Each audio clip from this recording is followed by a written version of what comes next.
মুম্বাই 8ই নভেম্বরের সকাল। একটা অডিশন সেন্টারে আচমকা তুমুল চিৎকার। এক ব্যক্তি ভেতরে ঢুকে 17 জন ছোট বাচ্চাকে জিম্মি করে ফেলেছে। নাম রোহিত আরিয়া। রোহিতের হাতে ছিল বন্দুক আর মুখে একটাই দাবি, আমার টাকা ফেরত দাও। তিনি বলেছিলেন তিনি স্বচ্ছতা মনিটর প্রজেক্টের অধীনে কাজ করেছেন এবং সরকারের কাছে তার 2 বছরের বেতন ও বকেয়া টাকা আটকে আছে।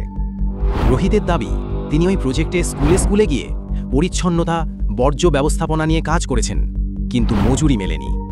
বারবার দপ্তরে ঘুরেও কোনো সাড়া পাননি। অবশেষে মানসিক চাপ এতটাই বেড়ে যায় যে তিনি এই ভয়ঙ্কর পথ বেছে নেন।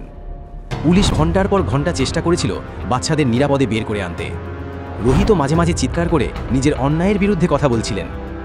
শেষ পর্যন্ত বিশেষ টিম বিল্ডিংয়ে ঢোকার পর পুলিশের সঙ্গে সংঘর্ষ হয় আর গুলিবিদ্ধ হয়ে মারা যান রোহিত আরিয়া।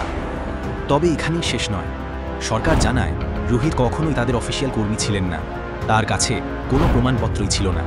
কিন্তু তার সোশ্যাল মিডিয়া পোস্ট, ভিডিও আর বন্ধুদের বক্তব্যে উঠে আসে রোহিত সত্যিই সেই প্রজেক্টে কাজ করেছিলেন, শুধু ঠিকঠাক ডকুমেন্ট ছিল না।